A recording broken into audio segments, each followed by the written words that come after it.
Au pitch. Allez, hein.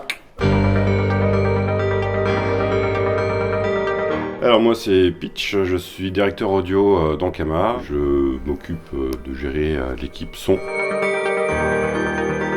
On s'occupe des productions, donc de l'animé, on s'occupe des jeux vidéo, des trailers. Et là j'ai la chance de faire les compositions pour la série Lance Dur. On n'aborde pas du tout les mêmes problématiques entre le jeu vidéo, un film et une série. Le jeu vidéo, on n'est pas maître de ce que l'on fait, on fait des musiques, mais c'est le joueur qui va déclencher certains événements. Donc du coup, la musique, on perd un peu le contrôle. On est un peu une sorte d'architecte quand on fait de la musique de jeu. Et sur un film, par contre, on doit faire ressortir les émotions là où le réalisateur veut qu'il y ait de l'émotion, s'il veut que ce soit une scène action, une scène émouvante, etc.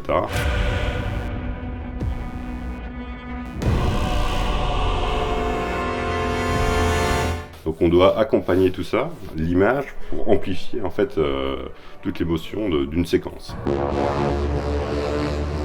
Lance Dur, pour le coup, c'est vraiment les réals qui ont plutôt formulé une commande. Initialement, ils voulaient quelque chose d'assez moderne. Il y avait des références synthwave, etc. Donc plutôt électro. Ce qui n'était pas du tout mon domaine, moi je suis plutôt classique. Donc la proposition que j'ai faite au début de la production, c'était vraiment...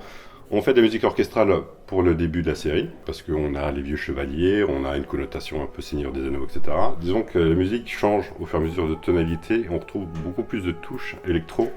Et la fin d'ailleurs c'est plus que de l'électro. Mais il y a une justification narrative. C'est pas un simple choix comme ça, c'est vraiment pour accompagner un côté un peu vieillot par la musique d'orchestre. Plus ça évolue, plus la trame narrative se met en place et plus la musique change pour accompagner les personnages dans leur aventure. Il y a deux choses, il y a vraiment de l'orchestre, un orchestre complet.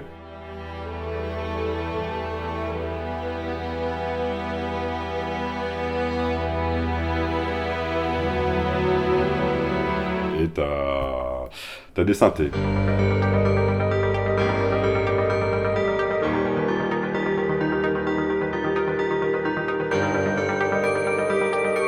Là, ça peut rejoindre la musique de film, où il y a vraiment une réflexion sur thématique. C'est un peu opératique en fait. On a un leitmotiv, on a un thème pour tel personnage, un thème pour tel autre personnage, un thème d'action et puis un thème d'émotion.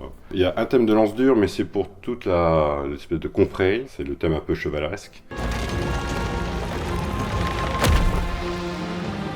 Mes amis, après vous. Il y a un thème Sir Momor qui est vraiment très, très identifiable, qui lui est plutôt électronique. C'est un thème qui est très simple, très lent, avec très peu de notes, pour aussi montrer que Max Sir Momor il est derrière toi. Mais en même temps, c'est un thème qui est en boucle.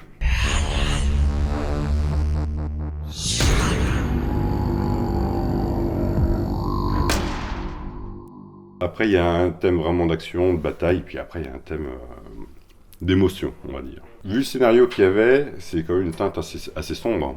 Et d'ailleurs, le côté un peu électronique rajoute cette touche un peu glaciale qui accompagne Sir Momor.